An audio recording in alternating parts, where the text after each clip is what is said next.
with Tzvi Lebetkin, the rabbi from another planet. Please like, share, and subscribe, and ring that little bell. Ring the little bell so you're notified when new videos drop. We're up to day 40. Day 40 of a 50-day cycle, which means we are 4/5 of the way through. I am very, very excited. Well, I'm very excited. Reasonably excited. But very excited. Seems to be a little bit hyperbolic, but I'm reasonably excited. Tonight, by the way, it is Yom Yerushalayim, which is exciting. It's a very important day in this cycle.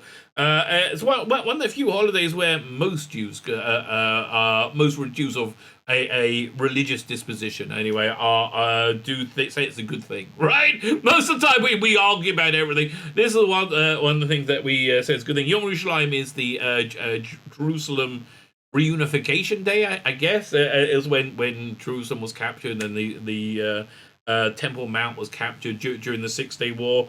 Today it was in 67. I do have a sneaking suspicion. I have a strong sneaking suspicion that we didn't handle it that well, and the reason the world's got a bit degenerate in the last how long it's been. 67, 77, 87, 97, 2007, 2017, last 55 years. The world's got a bit degenerate the last 55 years because I don't think we dealt with it that well. I think we could have actually had a Messianic age right there and right then. But again, I believe, like, the general in charge, Moshe Dayan, didn't like religion at all, and didn't want to capture the old city, didn't want to capture Temple Mount, didn't want to capture the Wailing Wall, the Western Wall. Didn't want to do any of that stuff, but did anyway. Basically, he was commanded to.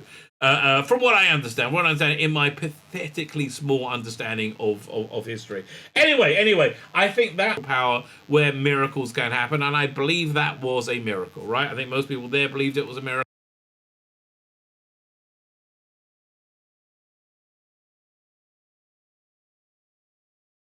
I believe that was a miracle.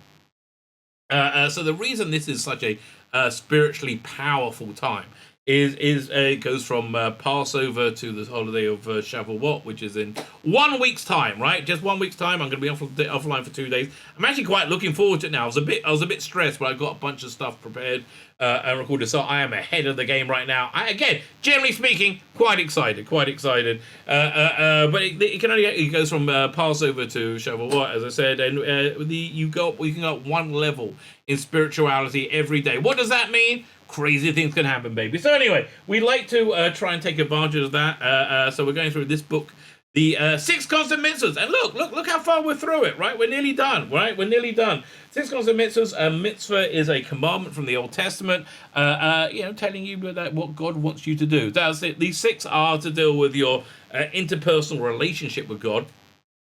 And they're all about supercharging that connection by focusing on it in different ways. So we're up to number 5 right now. The first 4 was faith, knowing there's a God, knowing there's no other power other than God. Right? God is it. Right? There's no other system that can help you in any way other than God. Right? So that's the second one. Third one is God is one, right? There is only God.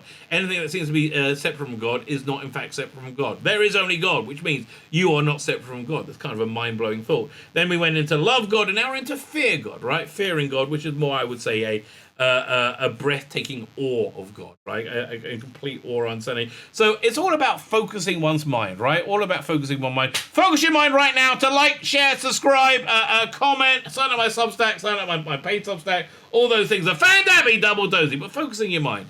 So the method we went through yesterday was called Cheshbon Nefesh, which is a spiritual accounting, right? The way the Satan will get you to do stuff is in darkness. It'll be like,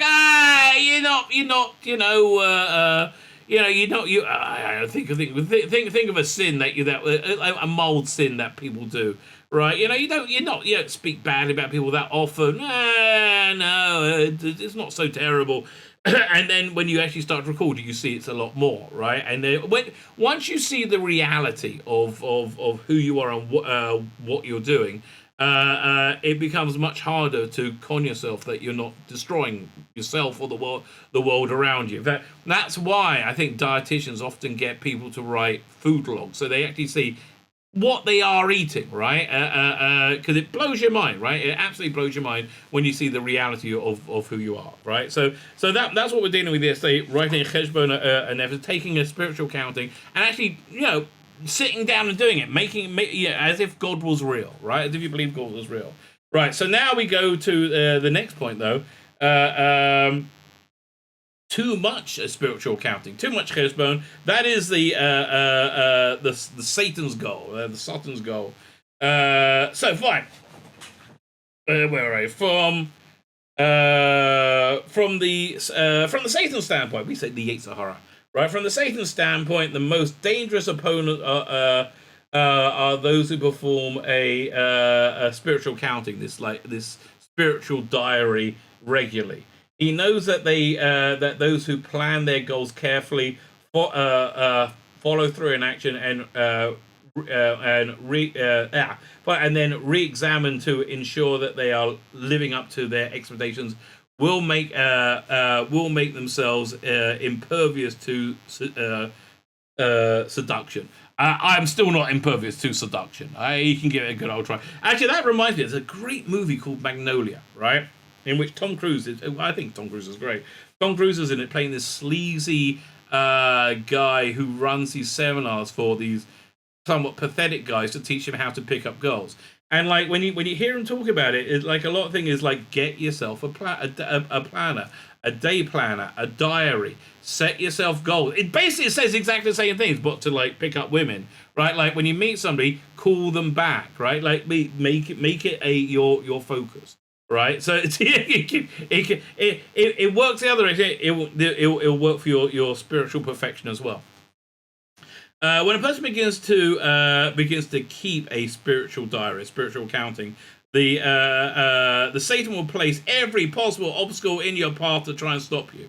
The only defense is to be informed and wary, right? And also just keep soldering through, no matter what. Keep soldering through, like you always do. And we'll know we'll meet again some sunny day. The main obstacle of the Satan employs is temptation towards overdoing the spiritual counting. Yes, right. Okay, so if I'm what they call a Baal Tshuva, right? A Baal Tshuva is I wasn't brought up religious. I became religious when I was 19, 20. It was when I did a visited. It was a lot longer story. I've told it more than once on my channel, but so I know what it's like not to be religious. I don't know what the good. I never went to a strip club, right? And I'm so mad, right? I never went to a bloody strip club because I can't do that now, right? There's a lot of stuff I can't do, but I know basically what living a non-religious life is because I did for 20 years, right? So the same thing if you weren't religious and you're Christian, you became born again, right? I think I'm not sure if that's the right terminology. If it's not, I apologize, right? But the instinct when you start that is to be too strong and do it too strongly, and you become what I like to call flaming. You become like somebody who quit smoking and they're evangelical against smoking. It's like that. So that's like the Satan wants you to do. That's like he wants you to do too much of this spiritual accounting, right? Like everything else, spiritual accounting is a double-edged sword. The potential for growth is immense, and it is. But you can also do the spiritual counting yourself into a form of paralysis. If you start from scratch every day, examining over and over again what you live for, you will never amount to much. Okay, that's a bit harsh, but okay, fine. That's what they're saying. If you find yourself wondering over and over whether to act in a way or a way that you've already determined to be sinful in the past, then the Satan has trapped you. Yeah, it's like, oh well, maybe doing that bad behavior is a good thing because. Let's say I want to go to a prostitute. The poor woman needs money. It's like charity, right? Right? Yeah, you can talk yourself into pretty much anything. And people do, right? People absolutely do. He's paralyzing you and preventing you from moving on to greater issues. Such contemplation may seem like Such contemplation might seem like a fear of heaven, like you really, really think about it heavily, but it is not. This Satan, it is the Satan making sure that you are unable to do anything of value because you're too busy pondering. Yeah, listen, what's the word I'm thinking of? I can't think of the word. Where you don't rush in to do so. Where you like drag your feet over doing something. It'll come back to me probably just as I finish reading this. I just finished recording this, I should say. How do you know when you're doing enough of this spiritual counting and when you're overdoing it? Once again, it's only in the aftermath that it becomes clear that is true. The right amount of spiritual counting should enable you to maintain your goals. But if you're constantly planning goals and you're unable to follow through in action, you'll probably not spending enough time planning on how to best follow through. Yeah, listen, we'll do things. We'll do busy work to make us feel like we are busy. Love Red Dwarf. You ever seen Red Dwarf? Basically the odd couple in space. So you got this like loserish kind of guy who's always trying to.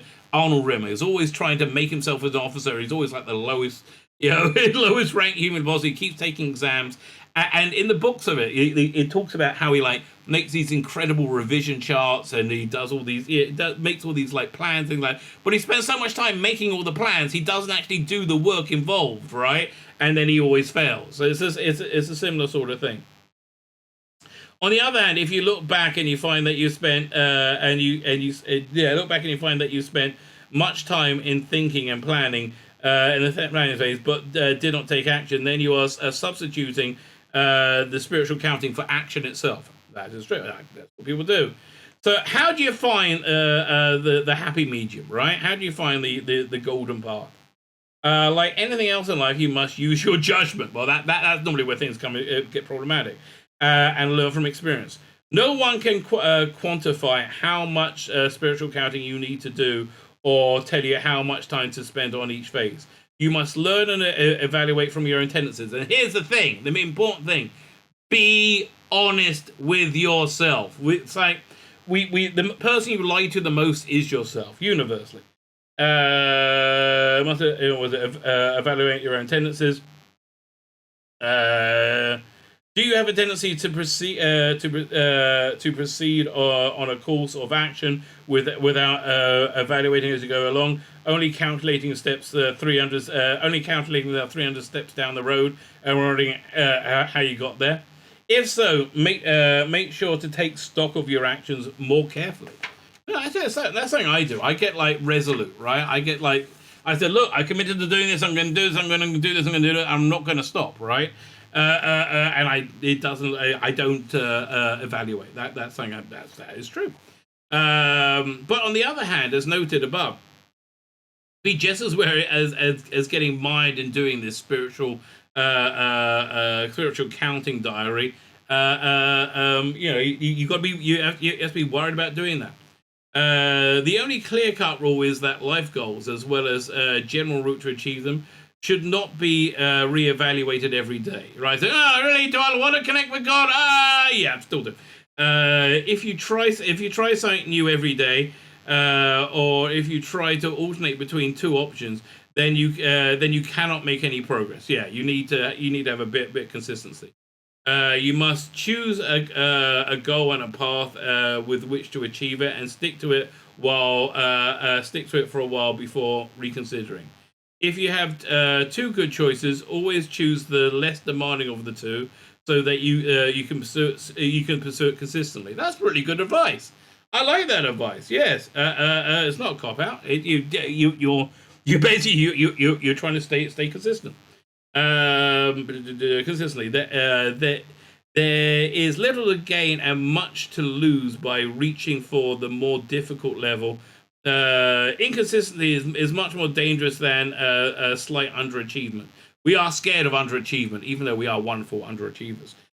You can always move up to a more demanding level after you succeed on the lower level for a while. But if you overextend yourself, which is what I do, right? I do that at the outset. You might be become so frustrated your lack of success you will abandon your goals altogether. Yeah, that's why I haven't put anything out on my Substack for the past month. Right? It's 100% why. Yeah. Choose a specific amount of time that you're going to stick with your path and your goal before reconsidering, and only evaluate when the trial period has run its course. Well, for me, I'm not doing that. This is 50 days, okay? I'm 40 days in. I guess I'm going to stay for the other 10 days.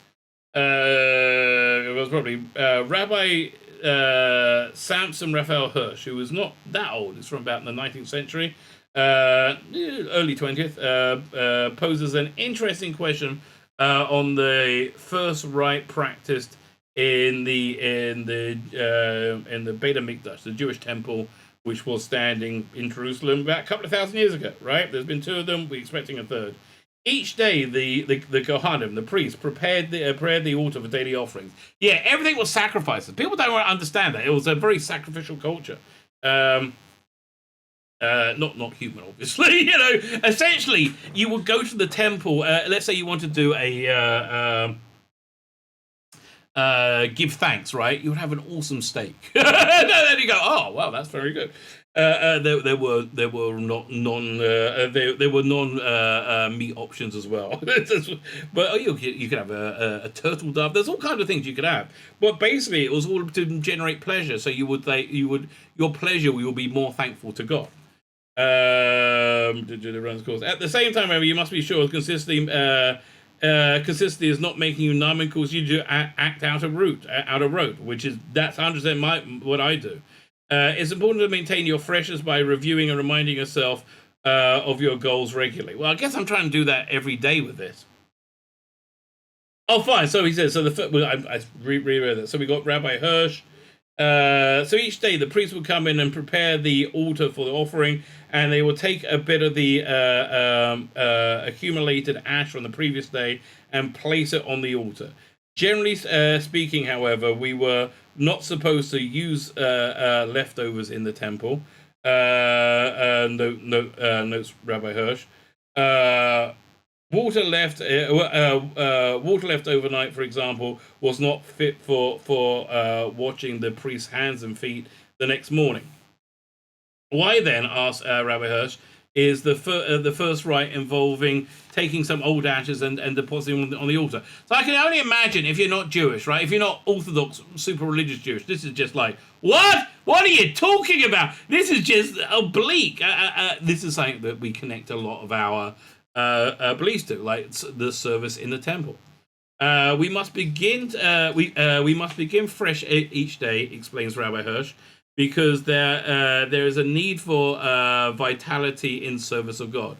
We should not serve God in a certain manner today just because we served God yesterday that way. We must live according to our current understanding of right and wrong, and not rehash perhaps mistaken dogmas and decisions of yesteryear. But while beginning our service with freshness each morning, Rabbi Hirsch continues, we must realize that we need not discard the old in order to bring in the new. Yeah, listen, as humans, we do this all the time. We throw out the baby with the bathwater, right? We do this all the freaking time. We place some of yesterday's ash on the altar each morning before proceeding to today's service, to show that today's achievements are built on yesterday's, not in place of them. Wow, that's really, I've never heard that before. I mean, even I've read this book before. Never heard that before. That's really clever. I really, really like that analogy. Fine, so we got a little story. At Hasidic weddings, it's customary for to have a jester entertain the bride and grooms. Well, it's kind of at most weddings I've been to. A jester once asked Rav Yoel Talterbaum, the Satmar Rav, for permission to imitate his unique style of prayer.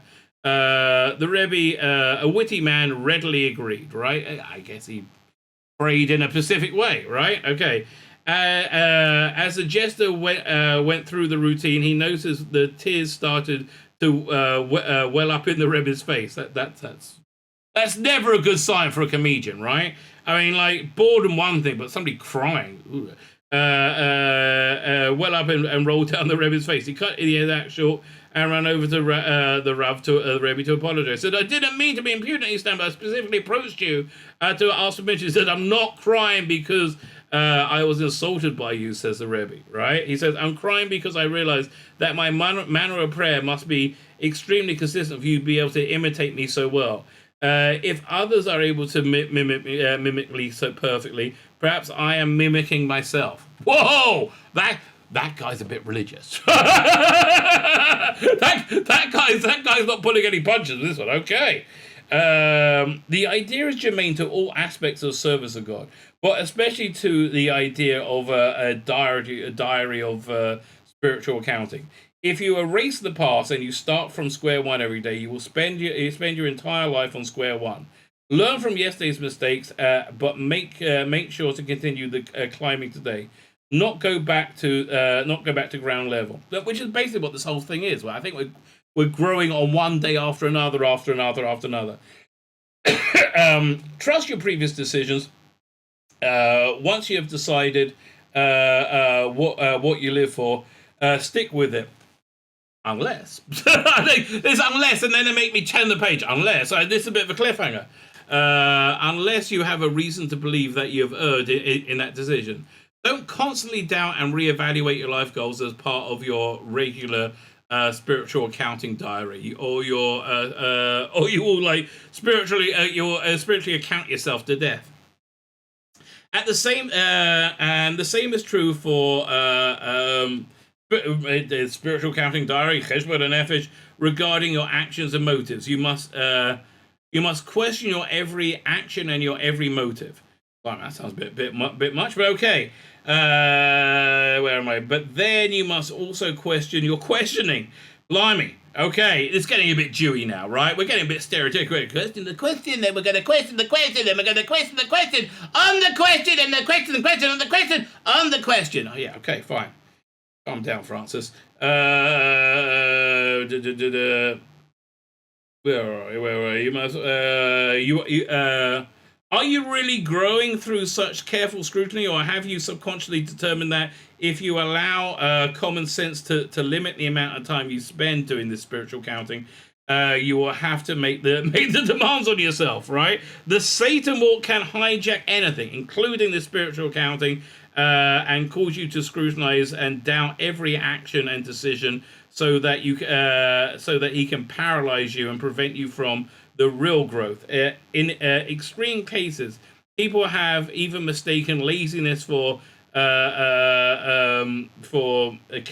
spiritual counting-induced paralysis, thus turning the Cheshbon Nefesh, spiritual counting, into an obstacle for growth. That's so true. Again, don't ever think there's any one thing that the Satan can't turn against you, right? We had a big thing on this, talking about idolatry. Now, traditional idolatry is with idols, right?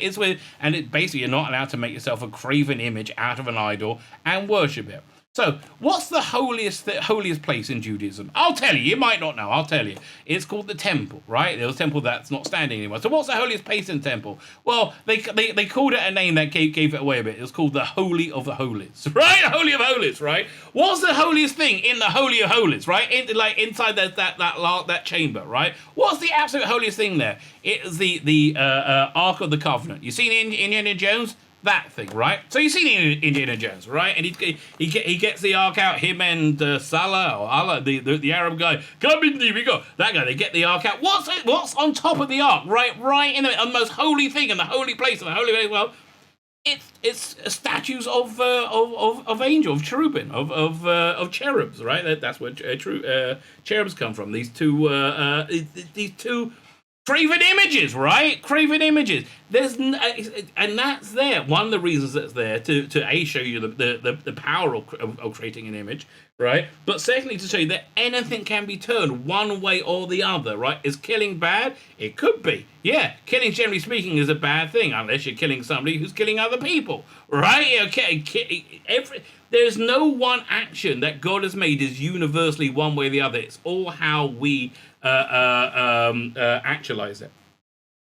Okay, fear of heaven in action. What is it?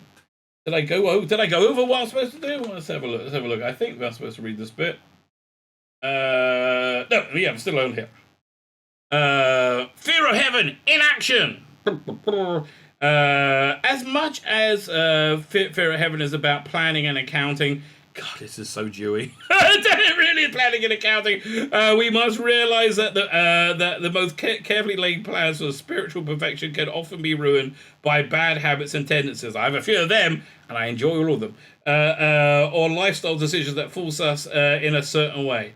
It is therefore important to us to discover the most basic form of fear of heaven, the need to be on guard at all times. This is bad. That's a truism. So somebody who is a Yireh Shamayim, somebody who generally fears heaven, realizes that once the adrenaline starts to flow, it's nearly impossible to avoid sin. Yep. Yeah, pretty much. Yeah, that's why we wear these things called. One of the reasons we wear these things called tzitzit. Basically, it's an undershirt which has these. Let me see these like little knotty things on them, right? There's a whole bunch of stuff about them, but basically, one idea is that you wear it like as an undershirt. That means so. And the real reason is if you go to a prostitute, you will have to take these off to have sex with her, and you go, oh, maybe I shouldn't, right? It's like because everything's about trying to stop you being in the moment. There's it used to be when we went to war, it was a very physical, violent thing with swords, and you ran at each other, right? Which there's a real crossover between violence and being sexually aroused, sexually built up. And also in war, you used to have these cheerleaders, the hot women. It was a go, and I will see and cheer on their side. So those hot women were often captured by the other side. And raped, right? So and that was just a normal thing in war, because once you're up hacking and slaying, your head's not really together on being the person that you want to be. So even there, right? There's permission to take one of these women as a wife. In Judaism, but you got to wait for you got to wait for 30 days, and there's all these different obstacles that you put in place, because when the blood starts flowing, the blood starts flowing, the blood starts flowing, the brain stops pumping. Fine.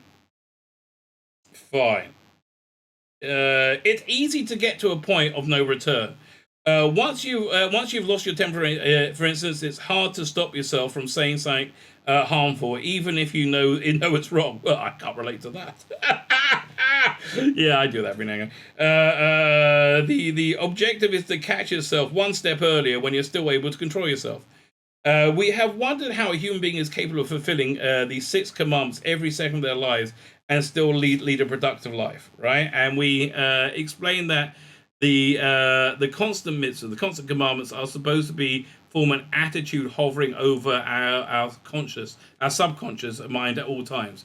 We fulfill these commandments by developing the correct outlook on life through studying them and think about them constantly and reflecting that outlook in our actions. In context, fear of heaven requires us to decide when we are tempted to sin. Quite often will be me. We will have a little red light when we are tempted. We'll have a little red light go on in our mind and remind us that we are being tested. Okay, so that's a good thing to install in yourself. Once we have our goals clearly defined, this warning lamp will declare stop. It's good again. Good thing to install in yourself. Stop. This is bad for you. This is not what you should be doing. This is not what you believe in. You understand the natural consequence of this action, and you really don't want to be doing this. You can either be the person you want to be, or you can do what you want to do. That is the choice you have in life. In short, somebody who fears heaven is the person who is in total control. In control of his thoughts, in control of his goals, and most importantly, in control of their behavior, which is one of the hardest things. To get in control your behavior. Fine, there we go. So we power through. We've done day 40. Join me tomorrow as we power into day 41. My name is Tzvi Lebetkin, the rabbi from another planet. Please like, share, and subscribe, and ring the little bell. Ring that little bell so you're notified when new videos drop.